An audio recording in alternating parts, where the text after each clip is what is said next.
Dentro de la construcción social se destacan algunos temas que la componen, de los cuales son realidad, conocimiento y ciencia. Estos temas van de la mano. La realidad no puede ser sin el conocimiento ni la ciencia sin la realidad. Para que cada uno cumpla con sus funciones depende del otro. Pero en este momento nos enfocaremos un poco más en cuanto a la ciencia, dentro de la cual se explicará y se hablarán de 4 subtemas: la historia, clasificación y descripción de las ciencias, terminologías usadas en la ciencia y divulgación científica. Cada uno constará de 15 minutos. Dada la explicación, continuará con el siguiente subtema. Pero empezaremos por el primero. Empecemos por la historia. Hola, me llamo Javier Loya Gutiérrez y yo les voy a hablar acerca de la historia de la ciencia. Hablaremos un poco de cómo se creó y la importancia de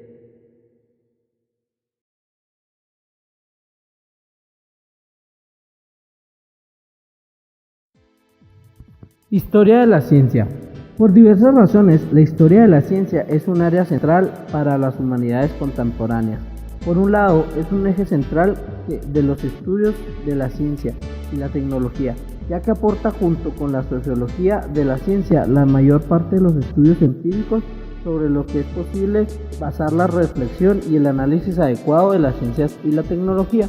La relación de la historia de la ciencia y la filosofía de la ciencia ha sido tradicionalmente una competencia y fecundación mutua. Se ha hablado de un matrimonio forzado, pero también de un amor loco, y el panorama hoy en día se ha ampliado para incluir a muchos otros estudios sobre la ciencia y la tecnología. Por otro lado, la historia de la ciencia aporta uno de los vínculos más fructíferos entre los ámbitos de las ciencias y las humanidades, al estar firmemente anclada en ambos. En sus tradiciones metodológicas y escriturales, la historia incorpora el núcleo del pensamiento humanista occidental, mas cuando debe investigar el fenómeno científico en todas sus dimensiones, se ve obligada a hacer espacio para los modos de entender y procesar las ciencias y la tecnología. Eso hace de la práctica de la historia de la ciencia una actividad intelectual intensa, diversa y sumamente satisfactoria, además de útil. Los años recientes atestiguaron un desarrollo dramático de los estudios de esta área y nuestras imágenes de la ciencia y la tecnología se han visto enriquecidas y robustecidas con ello. Ya no es posible entender el fenómeno tecnocientífico sin ubicarlo en sus dimensiones históricas y geográficas. La historia de la ciencia ya no es solo historia de los grandes hombres y las grandes teorías, hoy se ha vuelto ineludible entender la historia de las ciencias y la tecnología en las diversas situaciones y contextos de lo que han hecho o se han dado y se darán.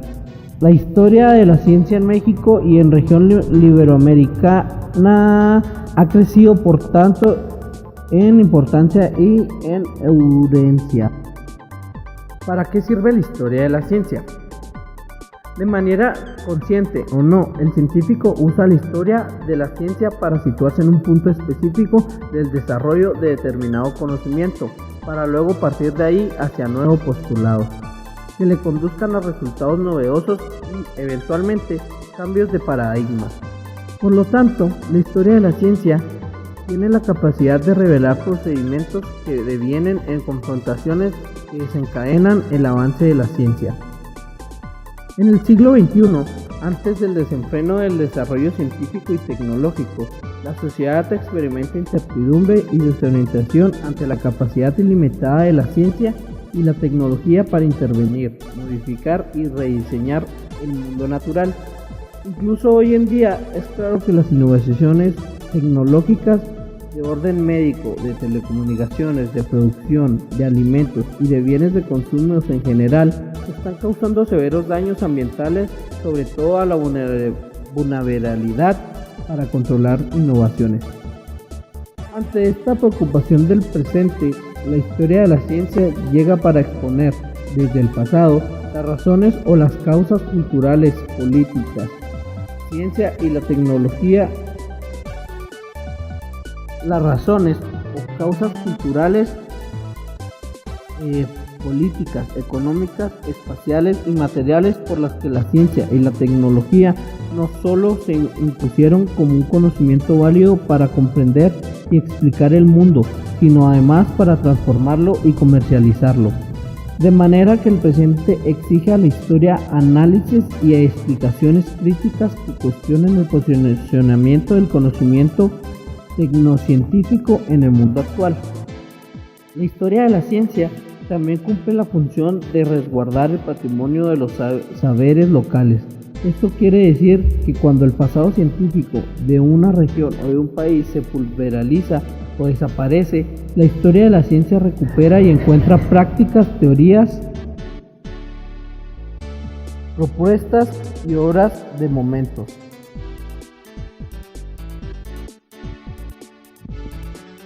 Y lugares con la intención de ubicar originalidad, innovación e historicidad de los saberes de un tiempo y espacio específico. En esta misma dirección sucede que en la historia de la ciencia se desentraña el proceso de construcción de una comunidad profesional y científica. Por ello tiene la capacidad de despertar reconocimiento e identidad gremial. Esta es la razón por la que la historia de la ciencia se encuentra el ethos, conducta, carácter, unicidad del científico, ya que en la historia de la ciencia, como sucede con la historia general, se esboza un paisaje donde los seres humanos encuentran reconocimiento. El comienzo histórico exacto de la ciencia es indeterminable en el tiempo. Se plantea que su surgimiento tiene lugar en el momento donde se descubre o se establece la relación de que unos fenómenos son causa y otros son efecto. La ciencia es un efecto necesario de la visión social del trabajo y surge después de que el trabajo intelectual se separa del manual y la actividad cognitiva se convierte en un género de ocupación específico de un grupo de personas que, a decir verdad, en el comienzo fueron muy pocas. Desde la antigüedad existieron en diversas sociedades más o menos desarrolladas de interés por comprender al mundo. Estas se pueden calificar de científicas y están enmarcadas en el periodo que va desde mediados del primer milenio hasta las puertas de la revolución científica del siglo XV. Estas constituyeron premisas del surgimiento de la ciencia. Dichas premisas se dieron en países del Oriente Antiguo, como Egipto, Babilonia, la India y China. Ahí se acumularon y racionalizaron conocimientos empíricos sobre la naturaleza y también sobre la sociedad. Surgieron los gérmenes de la gastronomía, astronomía, las matemáticas, la ética y la lógica.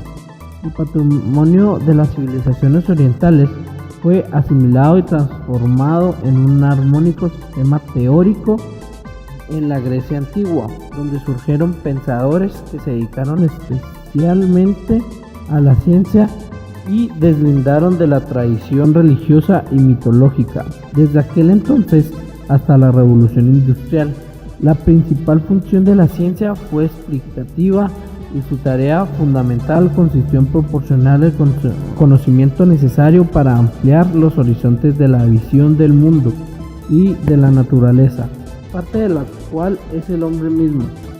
Sin embargo, el paso decisivo en la consolidación del pensamiento científico como institución social ocurrió en la Europa occidental entre 1600 y 1700.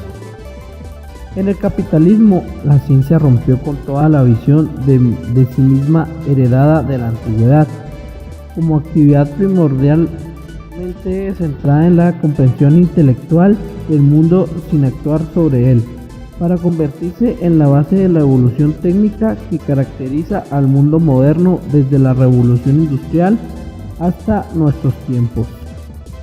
Se entiende por revolución industrial al conjunto de transformaciones económicas y sociales que definieron el punto de partida del proceso de industrialización en general y que tuvieron lugar en Gran Bretaña entre los años 1760 y 1820. La existencia histórica de la ciencia moderna es relativamente reciente y en términos generales no se produjo más allá de los albores del capitalismo europeo de los siglos XVII y XVIII. Tal coincidencia de origen dejó una profunda marca en el quehacer y en la conceptualización de la práctica científica concepción instrumental. que buscaba ganancias máximas mediante la reducción de los costos económicos de producción. En la segunda mitad del siglo XV comenzó la primera revolución científica que liberó la ciencia y dio inicio a las ciencias naturales modernas. Mas esta revolución, que duró casi hasta el siglo XVIII, no estuvo acompañada por una revolución similar en la técnica, que en ese periodo todavía se desarrollaba a partir de los éxitos empíricos obtenidos gracias a su propia práctica. Las invenciones técnicas, aquellos instrumentos o procedimientos mediante los cuales la humanidad se relaciona y transforma su medio y que no implica la utilización de conocimientos científicos a diferencia de los avances tecnológicos. Se debía por lo general a una larga búsqueda empírica y los descubrimientos esporádicos logrados por uno u otro científico individualmente. No se ponían en práctica durante mucho tiempo. Al aparecer la gran producción maquinizada, se crearon las condiciones necesarias para que la ciencia se convirtiera en un factor activo de la producción y se planteó como su principal tarea el conocimiento de la transformación de la naturaleza. En la época actual, a diferencia de la pasada, los logros de la ciencia se introducen en la producción con una rapidez mayor, gracias a la disminución del tiempo que transcurre entre los descubrimientos. El desarrollo de la ciencia.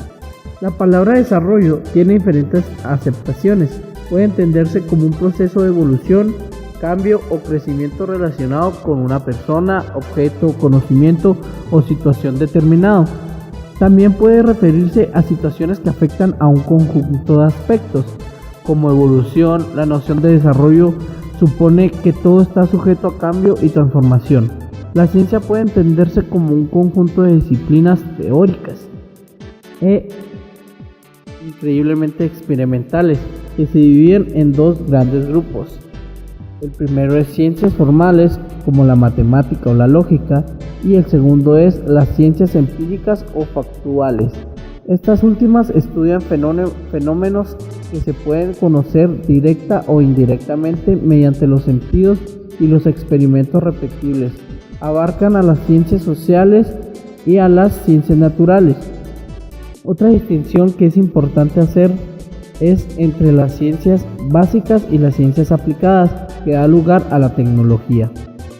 Por otra parte, también puede considerarse el desarrollo de la ciencia como una acumulación de descubrimientos, parámetros e información que, ya establecidos, nunca se analizan críticamente ni se cuestionan, pero esto sería como afirmar que en realidad no hay progreso en la ciencia ni en la filosofía, ni en ningún otro campo de conocimientos. En contraparte, el desarrollo de la ciencia puede explicarse como un proceso en el cual se alcanzan enfoques o paradigmas cada vez más complejos y especializados, lo que posibilita la demanda su constante revisión crítica y los consensos sobre los resultados más valiosos para cada época. En ese sentido, el desarrollo de la ciencia se comprenderá como sujeto a variables tan amplias como las posibilidades de avance que cada día se revelen. A continuación vamos a hablar de los hechos más importantes en la ciencia. En 1543 se creó el modelo heliocéntrico de Nicolás Copérnico. Esta teoría sostiene que la Tierra y los demás planetas giran alrededor del Sol. Miguel Servet, en 1552, participó en la Reforma Protestante y desarrolló una cristología contraria a la Trinidad, repudiando tanto por los católicos como los protestantes. Fue arrestado en Ginebra, sometido a juicio y condenado a morir en la hoguera por orden del Consejo de la Ciudad y las iglesias reformadas de los cantones.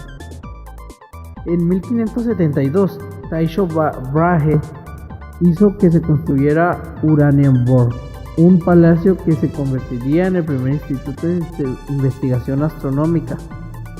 En 1600 se realiza el experimento del plano inclinado, refutando la teoría aristotélica del movimiento. Sus logros incluyen la mejora del telescopio, gran variedad de observaciones astronómicas, la primera ley del movimiento y un apoyo determinante para el copernicanismo. En 1619, Johannes Kepler creó la fórmula tercera del movimiento planetario que completa las leyes de Kepler.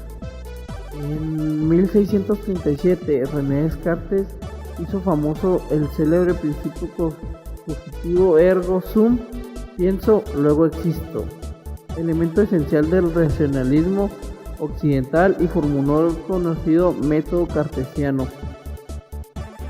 En 1665, Robert Hooke, utilizando un microscopio, observa células biológicas.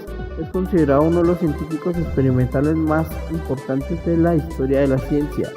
En 1776, O. Romer mide la velocidad de la luz por primera vez. Isaac Newton en 1687 publica su Principia Mathematica, que contiene la formulación de las leyes de la física y la gravitación. Joseph Priestley en 1774 descubre el oxígeno y muestra que el aire está formado por diferentes gases. 1781, Sir William Herschel descubre un planeta Urano. Edward Jenner en 1796, cuyo descubrimiento de la vacuna antivariólica tuvo trascendencia definitoria para combatir la viruela, enfermedad que se había convertido en una terrible epidemia en varios continentes. Henry Cavendish en 1798 realiza su célebre experimento de la balanza de torsión y consigue medir el valor de la constante de gravitación universal. Buenas tardes, mi nombre es Norma Estefanía Esther Corral, del Grupo 1 de la carrera de Ingeniería en Sistemas Computacionales, y yo les voy a hablar acerca de la clasificación de las ciencias, y lo veremos a continuación.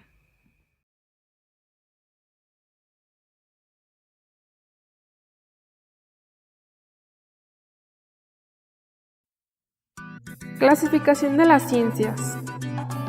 La clasificación de las ciencias es la conexión de las ciencias. También es el lugar que se ocupan en el sistema de los conocimientos científicos en función de determinados principios, que estos reflejan las propiedades y el nexo de los objetos estudiados por las distintas ciencias. Desde el punto de vista nociológico, los principios de la clasificación de las ciencias pueden ser objetivos, que estos corresponden al carácter del propio objeto de las ciencias, y también pueden ser subjetivos, que estos son los dependientes de las necesidades del hombre. Ahora les voy a hablar de las clasificaciones de las ciencias establecidas por Engels. Después de haber elaborado los principios materialistas, dialectándose la clasificación de las ciencias, Engels estableció una clasificación que superaba la unilateralidad de las alternativas realizadas anteriormente en el sentido. Saint-Simon y Comte por una parte, Engels por otra. Engels comprendía la conexión y las transformaciones de las ciencias como reflejo de la conexión y de las transformaciones de las propias formas del movimiento de la materia, formas estudiadas por las ciencias particulares. Para las ciencias de la naturaleza, estableció la serie mecánica, la serie física, la serie química y la serie biológica. Luego, a través de su teoría antropogénica del trabajo, establece el paso de la naturaleza al hombre y correspondientemente de las ciencias naturales a las ciencias sociales, o sea, a la historia y a las ciencias del pensar. Engels dedicó la atención principal a las transacciones entre las ciencias particulares, correspondientemente a las formas del movimiento. Consideró que la esencia de una forma más elevada del movimiento se descubre por el conocimiento de su nexo con las formas inferiores de dicho movimiento, de las cuales la forma elevada ha surgido históricamente y a las que contiene como formas subordinadas. El avance ulterior de la ciencia se produjo en el sentido de diferenciación, condicionaba su integración cada vez mayor, su unión en un todo único gracias al nacimiento de la ciencia de transición intermedias entre las ciencias anteriormente desconectadas y al surgimiento de ciencias del carácter más general. Entre la ciencia natural y las ciencias sociales se encuentran las ciencias técnicas, incluyendo a las ciencias agrícolas y a las médicas. Entre la ciencia natural y la ciencia filosófica se halla la ciencia matemática, y en el límite entre una y otra, la lógica matemática. La psicología está relacionada con las tres esferas del saber acerca de la naturaleza a través de la sociología y de la teoría de la actividad nerviosa superior, acerca de la sociedad a través de la lingüística, de la pedagogía, de la psicología social, etc. Acerca de la actividad nerviosa, del pensar, a través de la lógica y de la teoría del conocimiento. Lugar especial ocupa la cibernética, que constituye en el primer lugar de una parte de las ciencias técnicas y matemáticas, pero que penetra hondamente en otras ciencias, como son las naturales, que las naturales son la biología y la fisiología, también en las sociales, lingüísticas, jurídicas, económicas y la lógica, sobre todo la lógica matemática. El desarrollo de las ciencias modernas ha introducido transformaciones radicales en el esquema inicial de la clasificación de las ciencias, establecida por Engels. Ha surgido una ciencia totalmente nueva sobre el micromundo: física subatómica, nuclear, cuántico, mecánica, etc. Se han formado ciencias intermedias como son la bioquímica, biofísica, geoquímica, etc. Se ha efectuado en todas las partes de un desdoblamiento de las ciencias anteriores. Por ejemplo, en ciencias que estudian la macro y los micro objetos.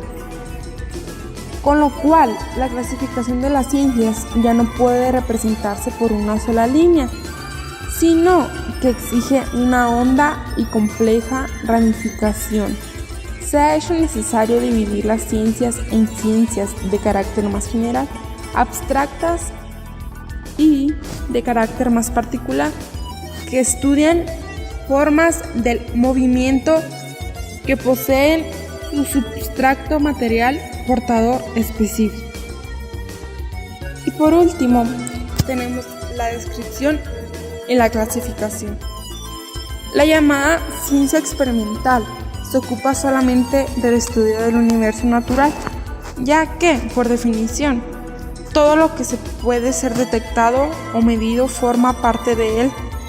En su trabajo de investigación, los científicos se ajustan a un cierto método, el método científico. Este es un proceso para la adquisición de conocimientos empíricos. Para fines de comprensión, puede decirse que la llamada ciencia aplicada consiste en la aplicación del conocimiento científico teórico, la llamada ciencia básica o teórica, a las necesidades humanas y el desarrollo tecnológico. Es por eso que es muy común encontrar como término la expresión ciencia y tecnología, que estos son dos aspectos inseparables en la vida real, con una misma actividad. Algunos descubrimientos científicos pueden resultar contrarios al sentido común. Ejemplos de estos son la teoría atómica o la mecánica cuántica, que desafían nociones comunes sobre la materia. Muchas concepciones intuitivas de la naturaleza han sido transformadas a partir de hallazgos científicos, como el movimiento de la translación de la Tierra alrededor del Sol o la teoría evolutiva de Charles Darwin. Ciencias formales. estudian las formas válidas de la inferencia. Las ciencias formales son aquellas que trabajan con formas, es decir, con objetos ideales que son creadas por el hombre, que existe en su mente y sus obtenidos por abstracción. La verdad de las ciencias formales es necesaria y formal. Las ciencias formales son las ramas de la ciencia que estudian sistemas formales. Un ejemplo de una ciencia formal es la lógica matemática. La lógica matemática no tiene contenido concreto, es un contenido formal en contraposición al resto de las ciencias fáticas o empíricas. Ciencias naturales son aquellas que tienen como objeto el estudio de la naturaleza, como son la astronomía, la biología, la física, la geología, química, geografía y otras ciencias. Ciencias sociales son aquellas disciplinas que se ocupan de los aspectos del ser humano, de la cultura y de la sociedad.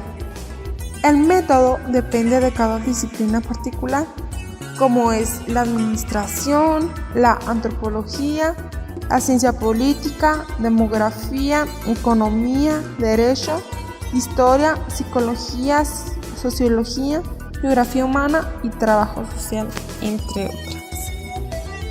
Mario Bunge clasificó la ciencia en función del enfoque que se da al conocimiento científico.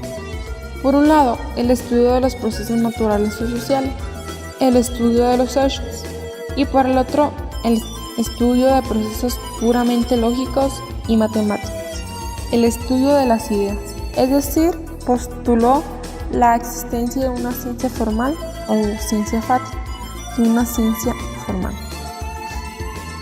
Las ciencias factuales se encargan de estudiar hechos auxiliándose de la observación y la experimentación.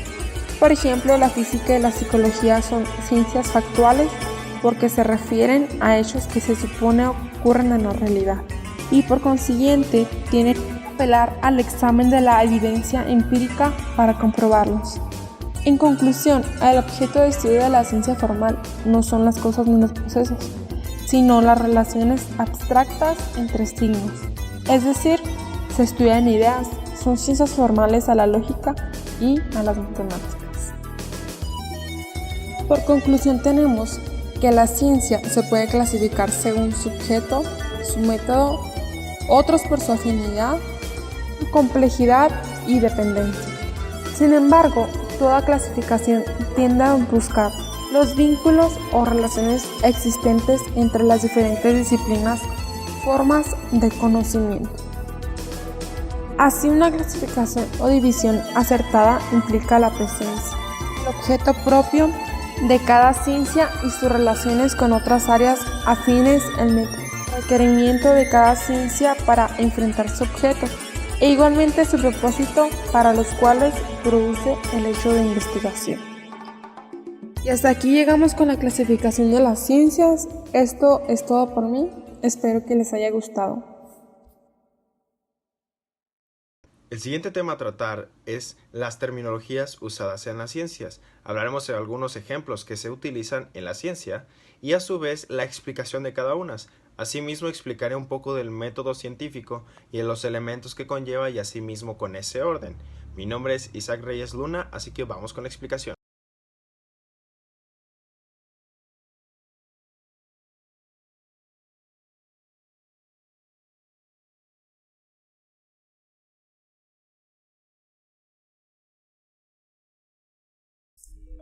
Ya una vez explicada y aclarada la descripción y clasificación de algunas de las ciencias dentro de la ciencia misma, vamos a hablar en cuanto a las terminologías usadas en ciencias.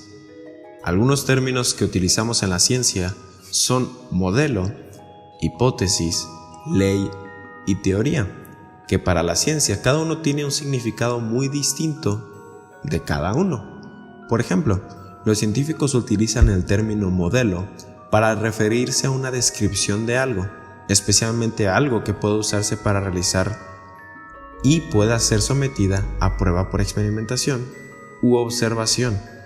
Si vemos este ejemplo, nosotros utilizamos la palabra modelo para describir algún objeto o en este caso algún dispositivo.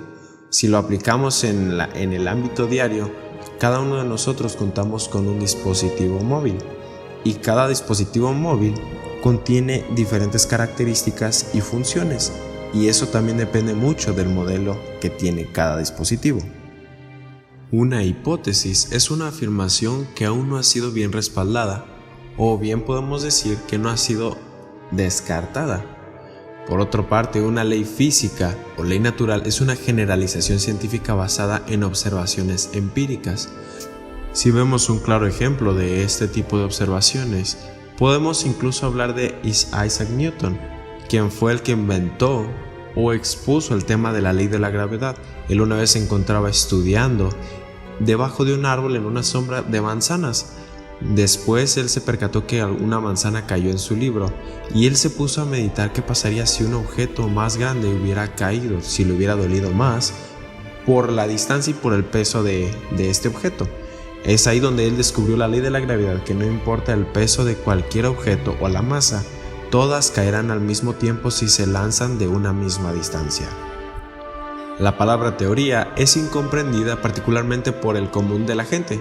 De hecho, el uso de la palabra teoría se refiere equivocadamente a ideas que aún no han sido demostradas firmemente o que no tienen un respaldo experimental.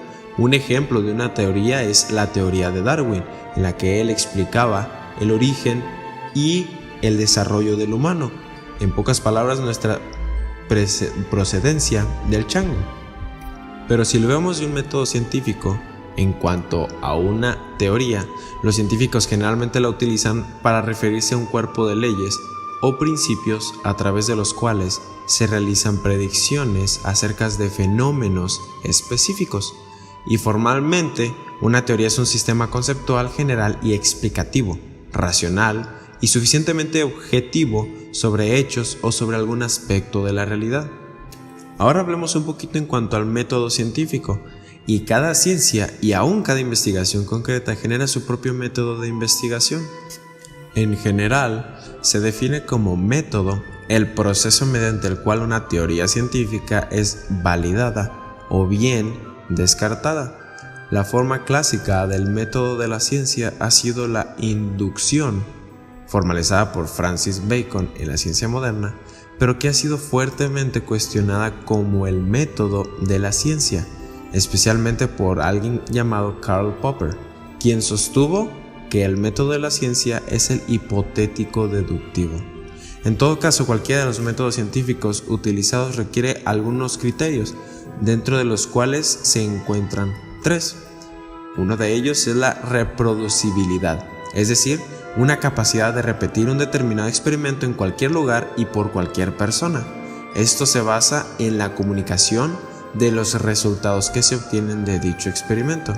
En la actualidad, estos se publican generalmente en revistas científicas y revisadas por pares, o incluso los podemos encontrar ahora en algunas páginas web dentro del internet o en las redes sociales. El segundo criterio que se debe de tomar en cuenta es la refutabilidad o falsabilidad, es decir, una capacidad de una teoría de ser sometida a potenciales pruebas que la contradigan. Según este criterio que se menciona, se distingue el ámbito de lo que es ciencia de cualquier otro conocimiento que no lo sea. Es el denominado criterio de demarcación de Karl Popper, la corroboración experimental de una teoría científicamente probada. Aún la más fundamental de ellas se mantiene siempre abierta a escrutinio. Y por último, la tercera, en las ciencias empíricas no es posible la verificación. No existe el conocimiento perfecto, es decir, probado. En las ciencias formales, las deducciones lógicas o demostraciones matemáticas generan pruebas únicamente dentro del marco del sistema, definido por algunos axiomas y ciertas reglas de inferencia. Según el teorema de Gödel, no existe un sistema lógico perfecto que sería consistente, decidible y completo. Un filósofo argentino llamado Mario Bunge ha señalado que la refutación o falsación de Popper no es capaz por sí sola de delimitar inequívocamente la ciencia de lo que no es. En su lugar, él propone la introducción del concepto de campo cognitivo, estableciendo un conjunto de reglas para discernir con mayor exactitud cuáles de estos campos sí corresponden a la ciencia y cuáles no lo corresponden. Simplificando un poco las definiciones para facilitar esto, se puede definir un campo cognitivo integrado por un conjunto de 10 propiedades o subconjuntos de acuerdo a la expresión E es igual, abriendo un paréntesis, C, S, D, G, F, B, P, K, O, M, cerrando el paréntesis, donde cada letra representa cada cosa. En este caso, cada una lo vamos a explicar. En el primer paréntesis o en este paréntesis inicia con la letra C. La C significa comunidad cognitiva que se ocupa de E, es decir, las personas que se dedican a estudiar sus objetos de estudio. La segunda letra, que es la S, significa sociedad que acoge a C, incluyendo su cultura, su economía y su organización política. Prácticamente van de la mano. Por tercero tenemos la letra D, el dominio de E, es decir, los objetos, sucesos o eventos de los que se ocupa E. En cuarto lugar tenemos la letra G, que significa la filosofía o cosmovisión de C, es decir, la perspectiva general del universo. En siguiente tenemos la letra F, que quiere decir las herramientas lógicas y matemáticas que se utilizan en E. Después continuamos con la letra B, que significa el conjunto de presupuestos u conocimientos acerca de la letra D, tomados de otros campos de conocimiento no incluidos en la letra E. Seguimos con la letra P, es el conjunto de problemas de los que E se puede ocupar, en particular la determinación de las leyes en D. Siguiendo sigue la letra K, que es los conocimientos previos acumulados por E. Siguiendo sigue la letra O, los objetivos que persigue C al desarrollar E. Esto quiere decir elaborar teorías, buscar leyes, encontrarlas y refinar algunos métodos de investigación. Y para finalizar este paréntesis seguiría la letra M, que es la colección de métodos que se puede utilizar en E. Esto es lo que conforma el paréntesis, ya habiendo mencionado que es E es igual a C, S, D, G, F, B, P, K o M. Los campos cognitivos se separan en dos grandes grupos. Uno de ellos es los campos de creencias y el segundo son campos de investigación. En el primero incluye, claro, las religiones, las ideologías políticas, las pseudociencias y pseudotecnologías, y en el segundo se encuentran las humanidades, matemáticas, la ciencia básica, la tecnología y la ciencia aplicada. Dentro de ellos se incluye la medicina y el derecho. De lo que se explicó de las ciencias factuales, Bunge considera como tales aquellos campos de investigación que cumplen con 4 criterios. Uno de ellos es que la comunidad C está compuesta por personas que recibieron una instrucción especializada, intercambian información entre sí y continúan una tradición de investigación o dan comienzo a una. El segundo criterio que se toma en cuenta y debe de cumplirse es la sociedad S, que fomenta o al menos tolera la actividad de C. El tercer criterio es el subconjunto D. Está formado exclusivamente por entidades reales pasadas, presentes o futuras. Y el cuarto es el trasfondo filosófico G, que consta de algunos puntos, de los cuales son 3. Uno es la visión del mundo, que lo considera como real, compuesto por cosas concretas y mudables que cambian según las leyes, en vez de considerar cosas inmutables o fantasmales. El segundo es una teoría del conocimiento realista. El conocimiento adquirido refleja la realidad. Y por tercero, es un sistema de valores basados en la claridad, la exactitud, la coherencia, la profundidad y la búsqueda de la verdad.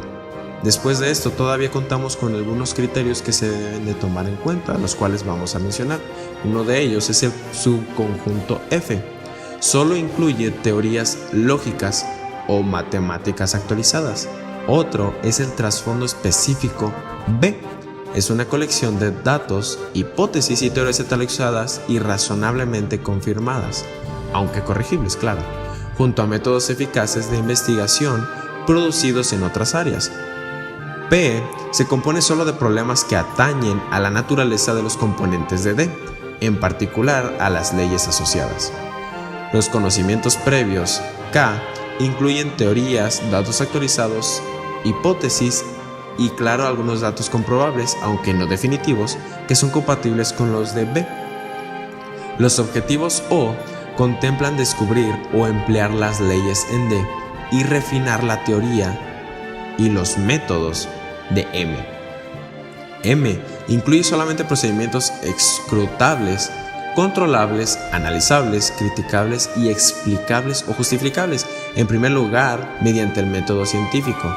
En el E es un componente de un campo de conocimientos más amplio, es decir, existe al menos otro campo de conocimientos que comparte con E, en algunos de sus subconjuntos parcial o totalmente, o uno es subconjunto del otro. La composición de los últimos 8 componentes de E cambia, aunque muy lentamente, como resultado de la investigación en ese mismo campo y en los relacionados.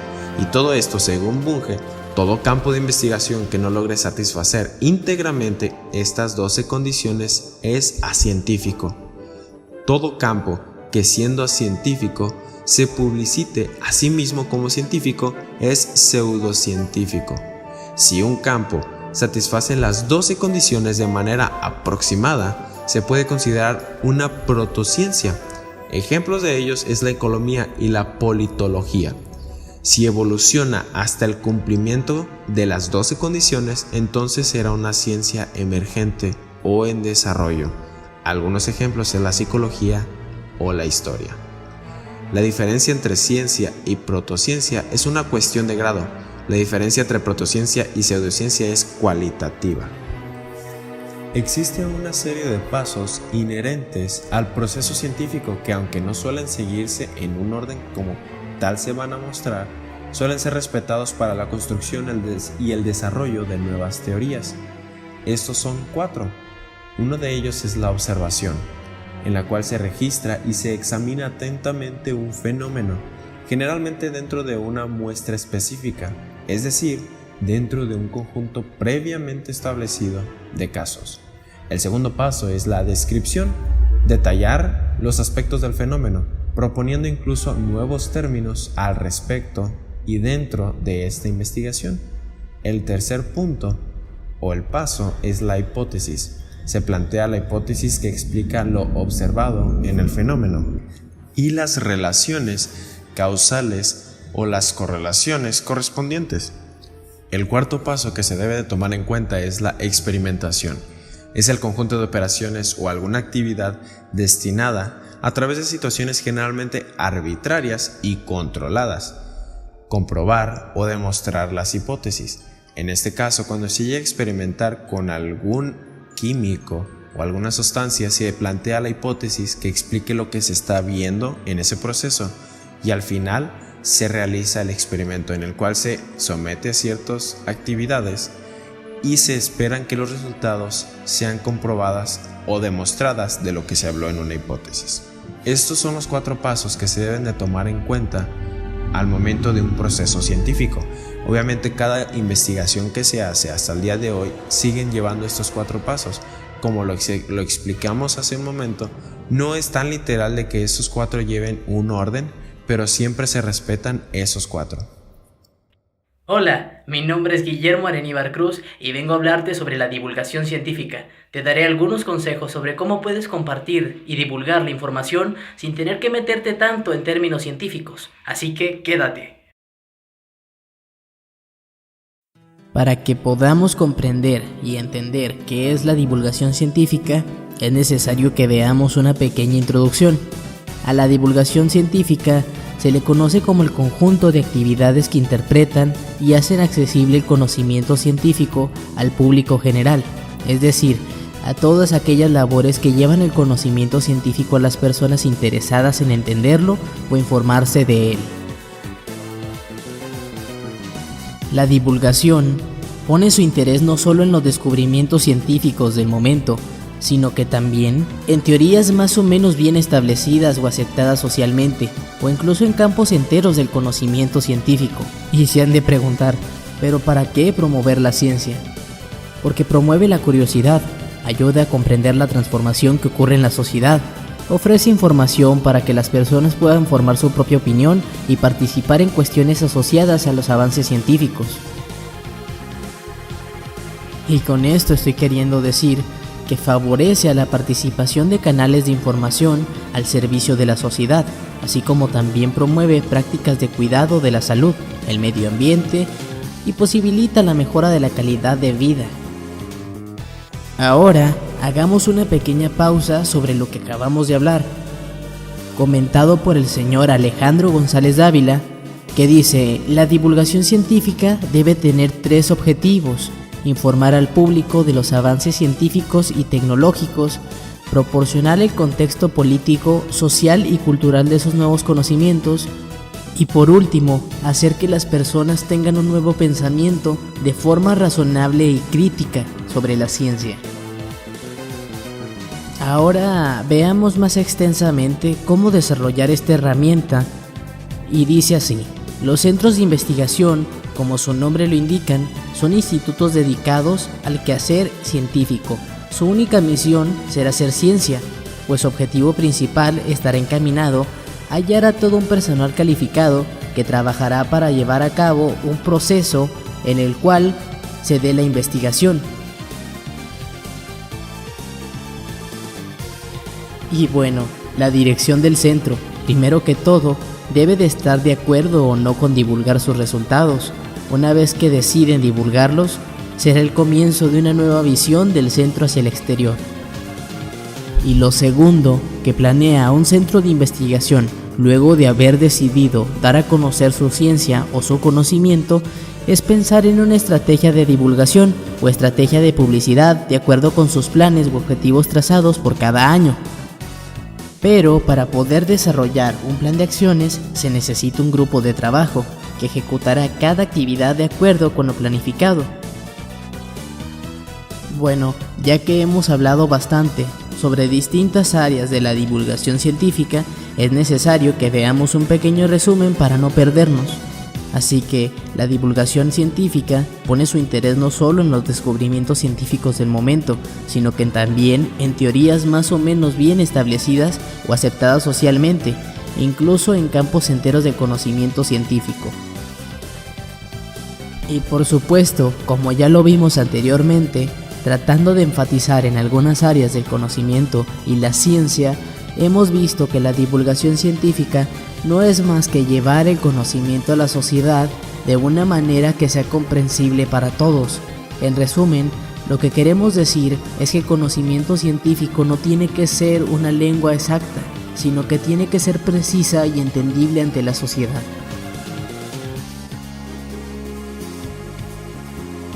Es muy importante que las personas aprecien la ciencia. Como humanos hemos devastado el planeta. No podemos seguir con eso. Las únicas alternativas a falta de recursos son la innovación. Y se preguntarán, ¿a qué me refiero con innovación? Me refiero a innovación cuando hablamos de esos dispositivos con los que pasamos horas día a día, como lo es el celular, la computadora, el iPod. Todo aquello es una innovación científica, es una realidad. Y estos avances tecnológicos los hemos obtenido gracias a la divulgación científica, ya que muchos investigadores, científicos y profesionales han divulgado sus conocimientos para compartirlos con aquellos que puedan llevar a cabo todo aquello que ellos han manifestado en su imaginación para traerlo al mundo real, a la realidad. Para el mundo de la ciencia es necesario que tu conocimiento, que todas aquellas ideas que tienes planteadas las compartas. ¿Y cómo las puedes compartir? Pues claramente con la divulgación científica, como lo son las revistas, la televisión, todo aquello que nos permita expresarnos libremente. Antes, en la época aquella, que era aproximadamente unos 40 años atrás, era demasiado complicado poder expresar tu conocimiento científico a las demás personas. Como ya lo dije antes, hace 40 años aproximadamente se hacían los primeros intentos para lograr divulgar la ciencia. Tenemos grandes revistas como la de CONACYT y la revista del señor Luis Estrada titulada Ciencia. Hubo demasiados intentos. como lo son la revista CONACYT y la revista del señor Luis Estrada titulada Ciencia. Hubo muchos intentos, pero no fue valorada por la comunidad científica.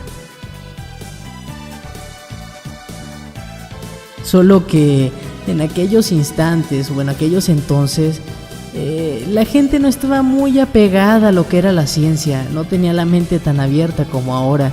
Entonces la comunidad científica pensaba precisamente que los divagadores o aquellos que hablaban sobre la ciencia eran personas que no eran muy buenas con lo científico. Es decir, aquellos divulgadores científicos eran considerados personas que no eran nada buenas ni apropiadas para la ciencia, ya que interpretaban la ciencia de una forma muy diferente al lenguaje que ellos usaban. Es decir, desmoronaban aquella lengua científica que tanto complicaba a las personas y lo iban y lo contaban como si fuera un pequeño chiste ante la sociedad. Pero hoy en día ni siquiera nos damos cuenta que la divulgación científica incluso está en nuestro perfil de Facebook. Cuando estamos viendo notificaciones o cosas por el estilo, al dar hacia abajo nuestro muro, normalmente nos topamos con algunas notas como lo son: ¿sabías que la ciencia, la tecnología, cosas relacionadas con este ámbito? Y es que verdaderamente ya es muy fácil compartir la información. Con abrir una página web y unos cuantos clics y digamos 5 minutos, podemos compartir toda aquella información que teníamos manifestada en nuestra mente, e incluso pedir opiniones para que las personas puedan ir modificando la información, ir haciendo más extenso el conocimiento que ya teníamos previamente. Pero para poder entender un poco más lo que es la divulgación científica, debemos remontarnos un poco más a aquellos ayeres donde ni siquiera teníamos redes sociales o internet, donde las computadoras apenas iniciaban, refiriéndonos unos 30 o 40 años atrás. Sí, 40 años. Bueno, comenzaba con el debate, o mejor dicho, la polémica que hubo entre la comunidad científica y las personas que querían compartir su información, ya que se decía que aquellos que no eran buenos en la ciencia eran divulgadores. Y es que es un tema completamente cierto. Había personas quienes hacían revistas y no se tomaban nada en serio lo que estaban expresando, simplemente lo hacían por compartir ideas o incluso obtener fama. No les funcionaba mucho. Años más adelante fue cuando empezaron a salir revistas que verdaderamente valieran la pena, pero en un inicio realmente la divulgación científica no se tomaba tan en serio, o mejor dicho, no estaba hecha con seriedad, solo se hacía porque sí. Pero es precisamente gracias a estos autores que tomaban la divulgación científica como un juego que la gente fue aprendiendo y fue interesándose por el tema. Y ahora lo más seguro es que se pregunten: ¿cómo es que la gente comenzó a interesarse en la divulgación científica si los autores ni siquiera se tomaban en serio el tema o ni siquiera se tomaban en serio su rol como autores? Pues digamos que la gente de aquel entonces no estaba tan preparada en sus conocimientos, no tenía tanto nivel educativo como el que podemos acceder nosotros hoy en día. Entonces era sencillo para ellos entender un lenguaje bromista o sarcástico y apegarse un poco más a cómo ellos fueron educados. Entonces, al descomponer todo este lenguaje complicado que los científicos suelen manejar, la gente y los niños, los adolescentes precisamente, podían entender. Y es aquí justamente cuando tocamos el tema de cómo hacer que nuestra divulgación científica sea captada por todo público o cómo atraer a la gente. Pues es fácil, es como los niños, ¿no? Cuando hablamos con un niño, normalmente si le decimos: oye, no hagas esto, oye, debes hacer esto, el niño en un ataque de rebeldía nos va a llevar la contraria. Pero ¿qué pasa si le decimos: oye hijo, el otro día que iba caminando por la calle, el hijo de mi amiga se cayó por hacer esto? Entonces es más probable que el niño entienda que no debe hacerlo de una forma indirecta a que se lo pidas directamente, ya que no querrá hacer caso como todo niño que es. Y lo mismo pasa con los adolescentes. Para atraer a un adolescente a una divulgación científica, obviamente hay que hablarle con temas a los que él suele estar apegado, como lo es el licor, o como lo pueden ser las mujeres, los chicos, o el sexo, las cosas de moda, ¿no es así? Entonces, para atraer al público hay que estar centrados en lo que ellos precisamente buscan, o fijarnos en sus edades, pero sobre todo la sociedad en la que están, su entorno. Y prácticamente con esto podemos compartir nuestra información con quien sea, ya que con pequeñas o grandes modificaciones podemos entrar a todo tipo de público y que conozca nuestros ideales y pueda estar más disciplinado con respecto a la ciencia, y así tener más conocimiento de las ciencias básicas, que es lo más importante para la innovación. Y bueno, creo que ya hemos visto lo suficiente para saber lo que es la divulgación científica, para entender cómo se da a conocer, para entender de qué manera llegar al público. Así que es hora de que veamos un ejemplo claro de divulgación científica que en su momento era muy difícil de comprender. Fue la extinción de los dinosaurios.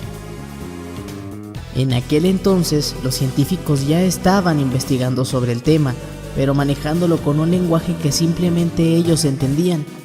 En cambio, si hablábamos con este lenguaje a un niño o a un adulto, pues claramente nunca íbamos a llegar a nada.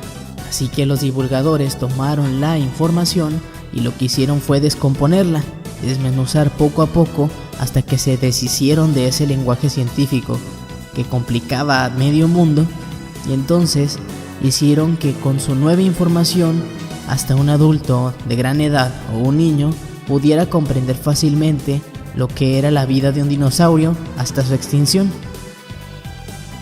Y bueno, hemos llegado al fin de este fragmento que habla sobre la divulgación científica.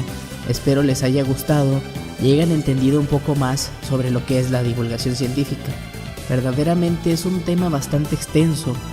Yo sé que es algo que no tiene mucha ciencia o mucha complicación, pero en la vida cotidiana lo ejercemos día a día, así que hay que dejar claro lo que realmente es la divulgación científica y el por qué es importante. Ahora, con mis palabras les puedo decir que la divulgación científica es muy importante porque podemos innovar y mejorar el país. El país necesita de la innovación. Hemos acabado todos los recursos, como ya dije con mis propias palabras anteriormente. Entonces, pues si tenemos los suficientes recursos de tecnología o de innovación, podemos seguir implementando y mejorando lo que ya tenemos hecho para lograr hacer un país más desarrollado, México. O siquiera mejorar el mundo. Eso sería un gran cambio social. Entonces podemos concluir que la investigación y divulgación científica están en nuestra vida cotidiana. Yo me emocioné demasiado al hablar sobre este tema, ya que ni siquiera tenía conocimiento sobre él.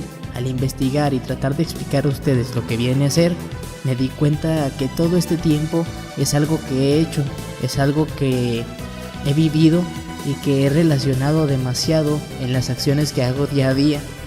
Así que espero les haya gustado este espacio y tengan el suficiente tiempo para dejar un comentario en el video y decirnos qué les pareció, al menos a mí, decirme qué es lo que les pareció mi investigación. Los dejo con mi siguiente compañero y hasta la próxima.